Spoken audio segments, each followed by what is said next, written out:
And are you refreshed? Good. Now what? So I've been into this about 6 months, so I'm an early person. I've been listening to you every morning, and the one thing that I'm having a struggle with is source energy. So I know that that is probably the biggest part. And when I'm meditating and trying to get in touch, I feel like I'm not allowing or receiving. Sometimes the flawed premise that you're beginning from is that I'm not in touch, I'm not in touch, I'm not in touch, I need to get in touch. And what if you were already in touch? What if you are an extension of source energy and you're already in touch? I guess logically I know that, and I know that the only thing that could keep you from in the moment resonating with source are thoughts that make you feel uncomfortable when you think them. So if you've had a difficult moment, if there's something going on and your head is full of it, then sometimes it's hard to release those thoughts and allow that sort of neutral place, that non-resistant place where you can begin to perceive source. Because you see, it's not about you connecting with source, you're already connected. It's about you perceiving that you're connected. It's only your perception of your alignment that's ever in question, because the alignment is always there. Source energy is flowing through you. Every cell of your body is a recipient of it. So you are already in connection with source. But sometimes you think thoughts, sometimes people think thoughts of unworthiness, which doesn't let them realize it. Or sometimes they're mad at somebody, which doesn't let them realize it. And it's the reason that we teach quieting your mind. So as you find something to focus upon that isn't much to think about, but distracts you from things you were thinking about, then it's easier for you to perceive your alignment with source. It's just about you realizing it. And really, when you're in the mode of appreciation, you're letting it flow. That feelings of passion, that's really connection to source. And we've been saying to our friends for a while, we would rather see you in a state of appreciation than in a state of meditation, because both hold no resistance and both are in alignment with source. It's just that when you are in appreciation, you're thinking thoughts, you're thinking source-light thoughts, you see. So meditation is a wonderful tool to release resistance.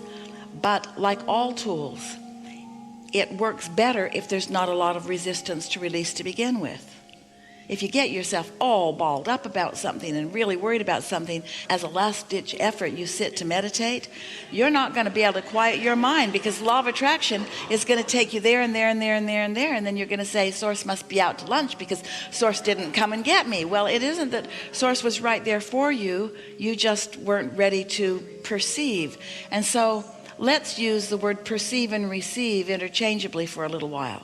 Your perception and your reception is sort of the same thing. So you can give yourself some advantages by meditating earlier in the day before your thoughts get moving against you, so to speak. Or stay there long enough, applying some effective tools until you are sure that you get there, and then enjoy it. Just enjoy the milking of the sensation of connection. As we've watched so many of you, we've noticed that what works most for most of you is to find something to focus your mind upon. It can be something you're looking at. Sometimes people dangle crystals that are sort of shimmering in the light, and they just focus upon the variety of that. Sometimes people light a candle and they just watch the flame. It sort of just slows your mind down. Esther likes to isolate a sound in a room. And in this room, you could focus upon the wind you can hear coming from the air conditioner. Can you hear that wind? You just focus on that wind. You have to focus on it because there's other things going on, like us talking, someone coughing. There are other things that could distract you. But if you keep bringing your mind back to that wind, not thinking about where it's coming from or what it is, but just listening to the sound of it, that's going to quiet your mind. And so the question is, do you have the ability to focus? Well, the answer is yes, and law of attraction makes sure that things get big enough that they're very compelling to focus upon. But the bigger question, the more important question is, do you have the ability to focus upon what you mean to focus upon? Could you look into a segment of something and focus upon what you want to focus upon? And that's what the value of meditation is. It teaches you focus. You're not going to find that feeling of connection with Source without focusing yourself into it, because most environments are not conducive to that. Most environments have enough unwanted things present in them. You see what we're getting at? It's a very unusual time that any of you could be conditional enough in your life that you could find a point in time or a place in time where everything that you looked at was so perfect that you could just look around and find harmony with Source. You focus yourself into your perception of Source by finding really subtle vibrations.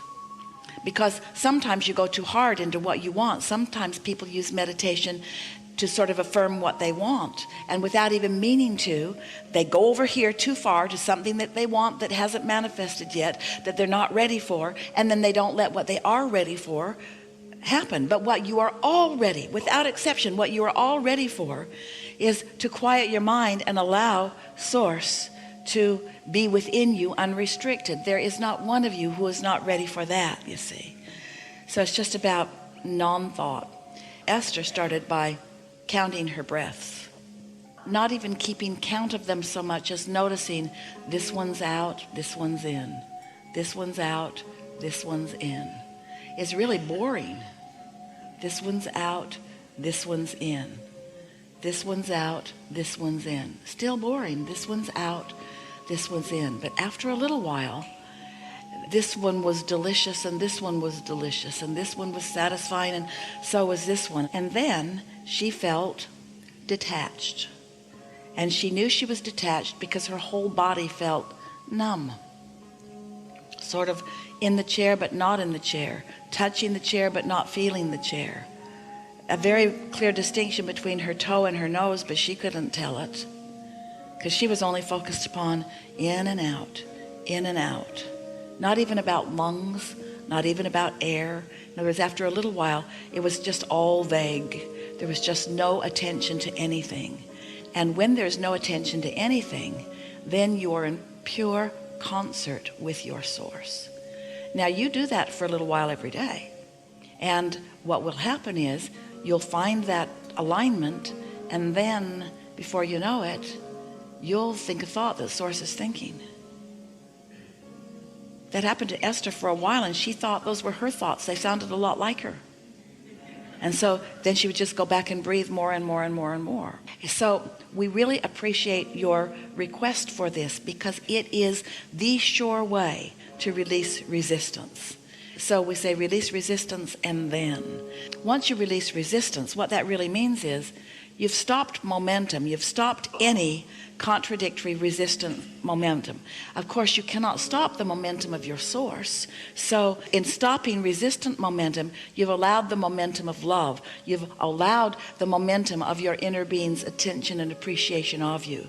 You've allowed your inner being's appreciation of you, which translates into your own feeling of worthiness. You've allowed calmness. You're just allowing well-being, you see. And then off you go. Instead of forcing it. Say again? I think sometimes I try to force it. Think about that in light of what we've already been talking about. You've got some idea of what you want to achieve and why you want to achieve it. So you're looking for it and not finding it, and then you're messing up the readiness for what you're ready for. Esther sat here this morning for a little while. She came a little early, and she could hear you in the room. And she was reaching for a sound that she could focus on. And she said to herself, I think I'll just focus upon this sound of joy. Because you were noisy and laughing. You were laughing and obnoxious. It sounded like music, you see. And so she wasn't looking for silence. She was just looking for something good feeling to focus upon. Yeah, that's the answer. Always the answer. Ready to be ready. And so that is the ultimate getting ready to be ready. Because if you will spend a few minutes in the morning, 15 is enough, and it might take you 14 to get there. But once you get there, now you're ready to be ready, which means that your next moment in time is going to be more likely that you will find things of pleasure there. And your next moment, if we could convince you that this conversation isn't about preparing you so that you can be invincible, or preparing you so that you can create anything, or so that you can be or do or have anything, that's not what this conversation is about. This conversation is about you allowing yourself to be ready for what's raining down around you that you often can't see. Readiness for timing, readiness for clarity, readiness for the right thing to flow from you or the right thing to come to you. It's turning you into, over a little bit of time, a cooperative component to your own desires. You cannot be a cooperative component to your own desires if you are harboring any ill will toward anyone or to yourself, you see. So sometimes you have to kind of start at the very beginning, and that's all right, because the very beginning is no thought. And no thought then will lead to something that feels a little better, and something that feels a little better, and something that feels a little better. And then when you do, and you will, stumble onto a circumstance or an event or even a thought in your own mind that is not harmonic, which is not in harmony with your inner being, it's going to feel awkward to you. And in its awkwardness, you can then choose. This thought which doesn't feel so good, which is very small really in comparison to some thoughts that I've thought, because I've meditated, even these thoughts really can't get a lot of momentum going. And then before you know it, you have bridged every belief into one that serves you.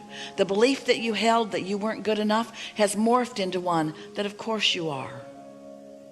The belief that you held that life is going to be hard for you has morphed into it's not difficult to be ready for something good to flow. The belief that you've held that, oh, this is good and this is good enough, but the other shoe will drop, will morph into, oh, contrast serves me so well, and I always find what I'm looking for. Before you know it, you will just feel well-being. You will find such well-being that you will be prepared for a world in upheaval. And that's such a nice thing, because your world, if you look around enough, is always in upheaval. Alignment is what brings clarity out of chaos. And chaos is a good thing, not a bad thing. Because chaos is diversity. And diversity means choices. So you don't want to get rid of the diversity or the choices. You want to get better at focusing, you see. And so, when you're good at focusing, then the world and the components of the world can be doing all the things that they're doing, and you just ride steadily through it, seeing the positive aspects there and there and there, finding positive aspects in the most unexpected places. And then the more consistent you are at it, the greater your connection, the steadier your connection, the more satellite dish-like you are beaming in the signal of well-being, so that others who haven't figured this out yet can be uplifted for a moment by your calm, by your